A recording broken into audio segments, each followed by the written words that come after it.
जवाहरलाल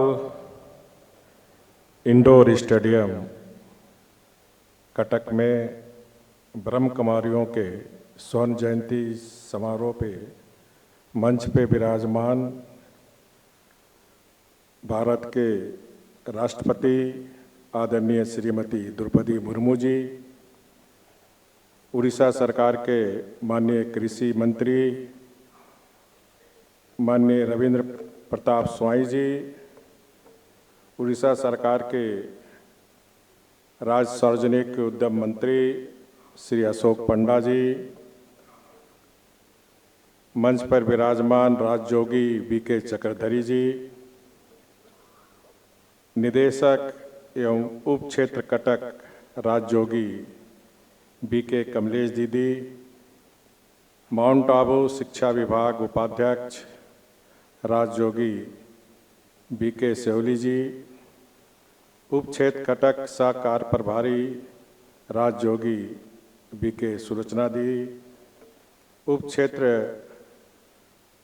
पूरी निदेशक राजयोगी बीके निरुपमा दी, राष्ट्रीय सह संयोजक न्यायविद निदेशक आठ गलेरी राजयोगी राथमल जी,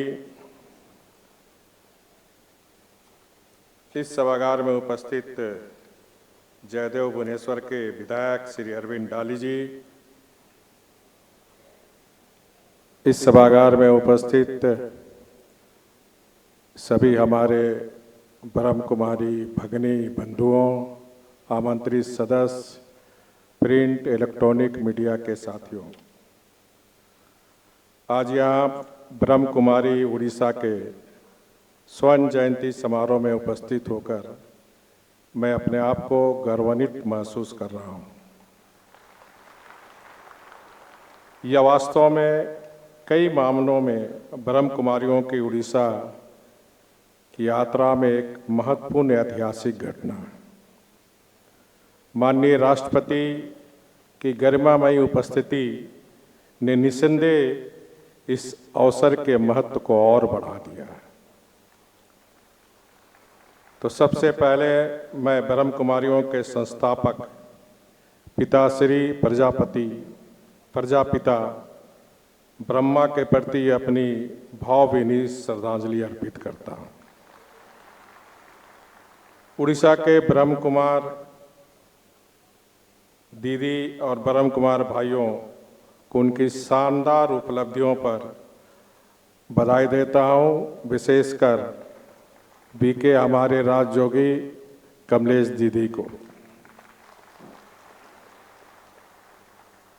मुझे ब्रह्म कुमारी से संबंधित कार्यक्रमों में भाग लेने के कुछ अवसर मिले हैं।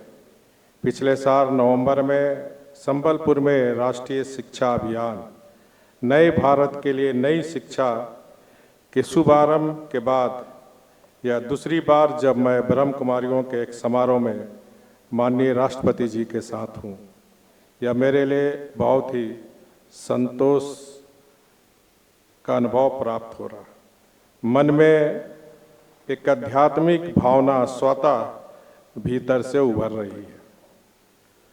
जैसा कि आप सभी जानते हैं कि ब्रह्म कुमारियाँ व्यक्तिगत परिवर्तन और विश्व नवीनीकरण के लिए समर्पित एक विश्वव्यापी आध्यात्मिक आंदोलन है।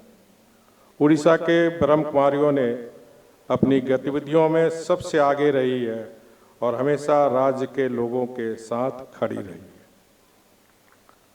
अमृत काल के इस कालखंड में सभी सामाजिक और धार्मिक संस्थाओं की बड़ी भूमिका रही है।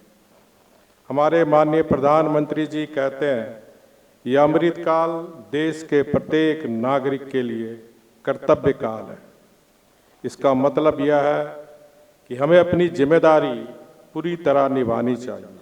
इसके साथ ही समाज और देश हित में हमारी सोच और जिम्मेदारियों का विस्तार भी होना चाहिए।